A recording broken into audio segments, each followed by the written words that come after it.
Welcome guys, welcome to my YouTube channel. स्वागत है मेरे यूट्यूब चैनल पर। सामान्य परिस्थितियां जहां पर सरकार, प्रशासन और व्यवस्था उपस्थित है, उस समय कोई भी मनुष्य मनुष्य समुदाय का अधिकतम भाग ये नहीं विचार करता है कि अगर अराजकता हो गई, अव्यवस्था हो गई, कई दिनों के लिए पूरी तरह से सब कुछ अस्त व्यस्त हो गया, तो हम जीवन कैसे निकालेंगे। सभी लोग कुछ दिनों का, कुछ महीनों का राशन पानी व्यवस्था करके चलते हैं। ज्यादा दिन का कोई भी इकट्ठा नहीं करता। और ऐसा नहीं है कि सभी मनुष्य युद्ध स्तर पे या बिल्कुल अराजकता के लिए तैयारी कर रहे हो और तैयारी करके बैठे हो। सामान्य रूप से सभी जीवन जी रहे होते हैं।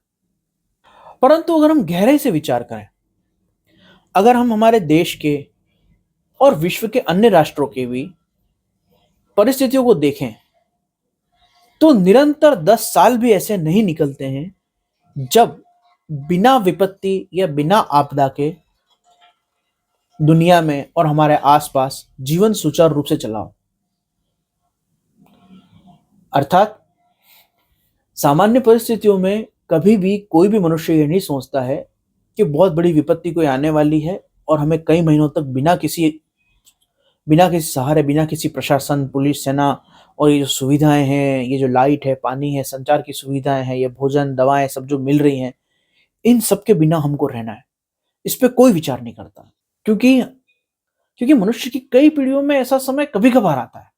परंतु अगर हम बारीकी से देखें तो कश्मीर, पश्चिम बंगाल, बंगाल, 47 का विभाजन, कोविड की महामारी, उसके बाद गाजा इजराइल में जो चल रहा है, उसके बाद यूक्रेन में जो चल रहा है, उसके पहले जो छोटे बड़े कितने तरह के युद्ध हुए।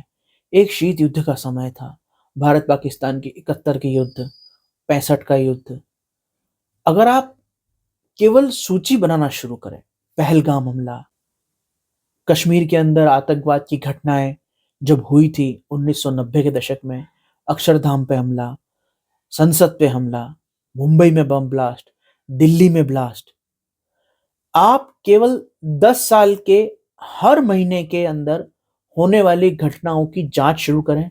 इंटरनेट के ऊपर सारा डाटा 10 साल का मौजूद है। उससे पीछे जाएंगे तो भी मिल जाएगा, और फिर बहुत डिटेल में जाएंगे तो आपको वो भी डाटा मिल जाएगा, वो जानकारी भी मिल जाएगी। और वो सारी जानकारी, वो सारी सांख्यिकी गणना आपको एक तरफ इशारा करेगी कि इस बात की कोई गारंटी नहीं है कि ये जो व्यवस्था चल रही है, ये व्यवस्था कल सुबह ऐसी ही रहेगी और आपके ऊपर हमला नहीं होगा, आपके साथ कोई दुर्घटना नहीं घटेगी और आपको अपने लिए, अपने परिवार, अपने आसपास के लिए लड़ना नहीं पड़ेगा। इसकी कोई गारंटी नहीं है। पुलिस की सुरक्षा की कोई गारंटी नहीं है। राज्य की व्यवस्था की कोई गारंटी नहीं है।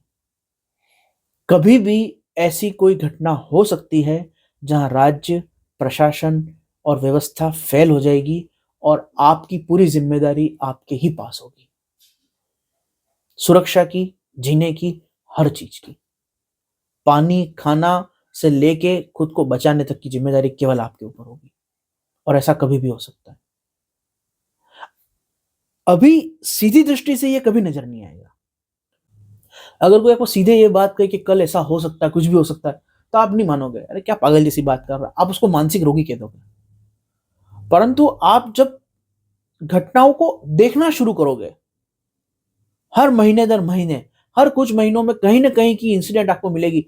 हो आपके बिल्कुल शहर की, आपके गली मोहल्ले की घटना नहीं मिलेगी आपको जहां ऐसी अराजकता फैल गई हो, लेकिन आपको कहीं ना कहीं ऐसी घटनाएं दिखती हुई मिलेंगी फिर।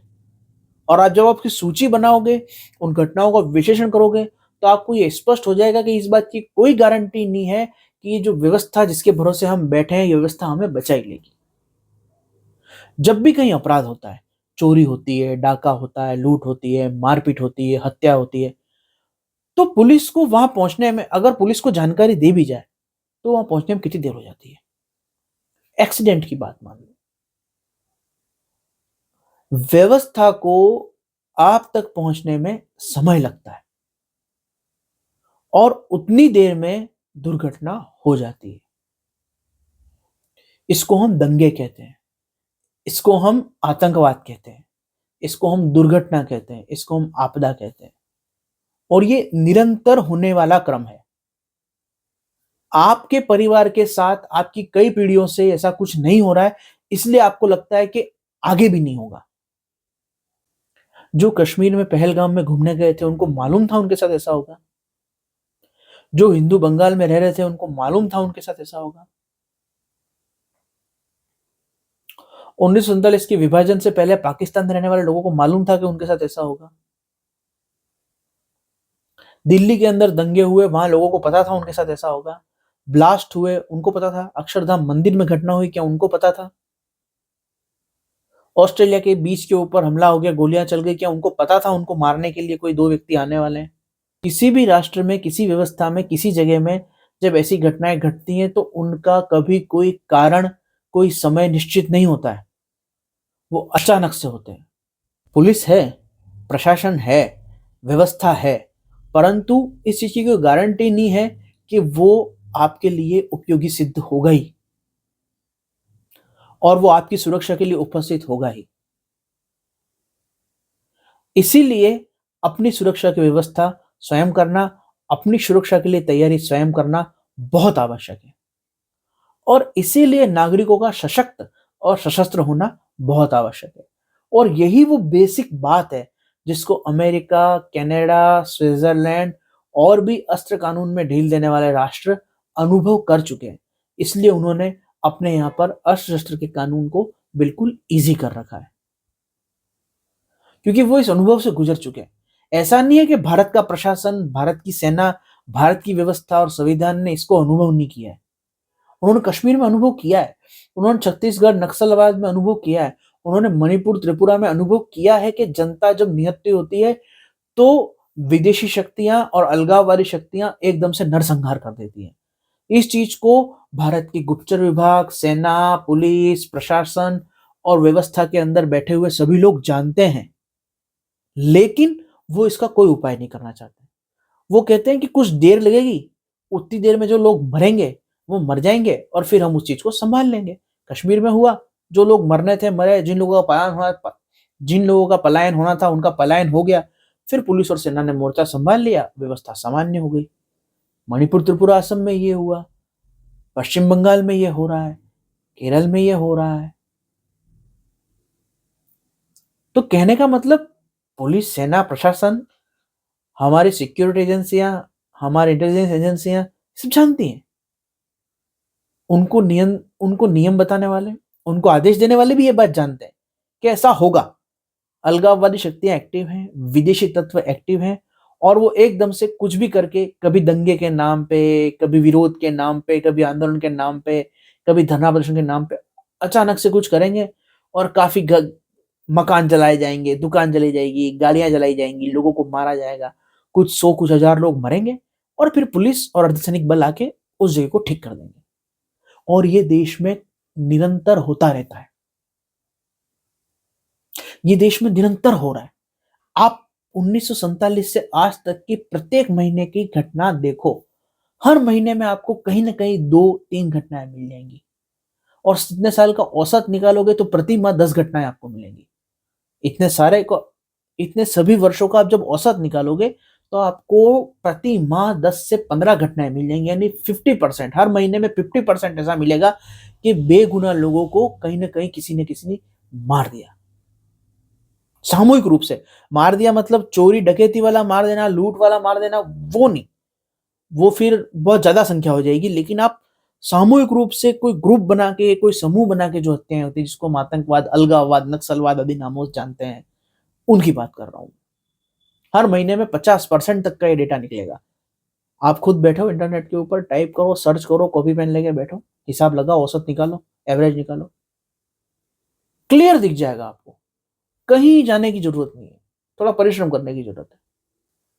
90% जनता, 99% जनता कभी ये नहीं सोचती कि उनके साथ ऐसा हो सकता है, लेकिन होता है। इसलिए इसके लिए तैयार होना अति आवश्यक है कि कश्मीर की घटना हमारे साथ ना हो। ये जो दंगे कभी कभार होते हैं, कभी किसी जगह, कभी किसी जगह, ये जो आंदोलन, ये जो धरने, ये बंद, ये जो चीजें होती हैं कभी कहां कभी क्या, और उस चक्कर में जब बेगुनाह मारे जाते हैं, वो स्थिति हमारे साथ ना हो, इसकी तैयारी हमको खुद रखनी है।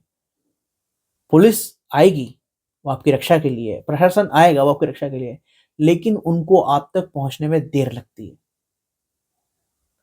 आपकी सुरक्षा सबसे पहले आपकी ज़िम्मेदारी है और सरकार उसके लिए आपको अधिकार नहीं देती। सरकार ने वो अधिकार अपने पास रखा है। आपके जीवन की सुरक्षा का अधिकार सरकार ने अपने पास सुरक्षित रखा है और जब तक वो आते हैं, तब तक घटना घट चुकी होती है। यही कारण है कि कश्मीर में पलायन हुआ। यही कारण है कि मणिपुर, त्रिपुरा, असम में लोग मरे। यही कारण है केरल में लोग मरे। उपाय एक ही है, सशस्त्र और सशक्त नागरिकों का निर्माण।